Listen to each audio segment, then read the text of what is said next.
tasoilla, eli kummatkaan joukkueet ei varsinaisesti roiski kiekkoa. Nyt on loistava paikka ja Elisa Holopainen siirtää Suomen 1-0 johtoon. MM-debyytti aikuisten tasolla ja 17-vuotias Elisa Holopainen siirtää Suomen johtoon. Ja siinä hyökkäyksessä oli jälleen vauhtia. Sitä oli niin paljon, että tuulahdus tuli aina tänne selostamoon asti. Ja Holopainen maalintekijänä oli hieno maali. Sanni Hakala tarjoilee. Holopainen kiittää. Tämä on Suomen selkeä vahvuus, että heillä riittää 4 kenttää. Neloskenttä tekee maalin ja hieno suoritus Elisalta ja mene maalille, jos haluat tehdä maalin.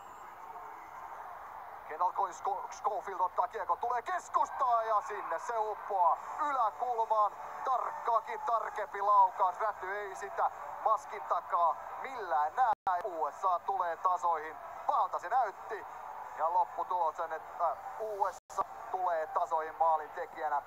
Kendall Schofield.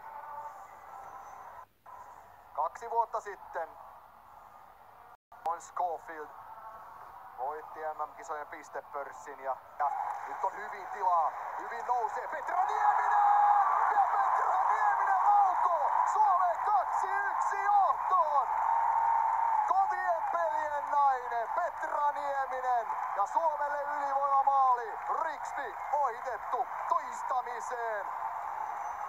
Suomi ottaa 2-1. Ehkä hieman epätyypillinen ylivoimamaali, eli suora hyökkäys ja sieltä ammutaan jo melko varhaisessa vaiheessa, mutta erittäin fiksusti Petra tämä tilanteen peli. Silloin pitää ampua, kun maalivahtista vähiten odottaa, ja erinomainen laukaus siihen patjan yläpuolelle, ja huomaa kyllä, että Petra on saanut suoraviivaisuutta tuolla Ruotsin kovassa liigassa.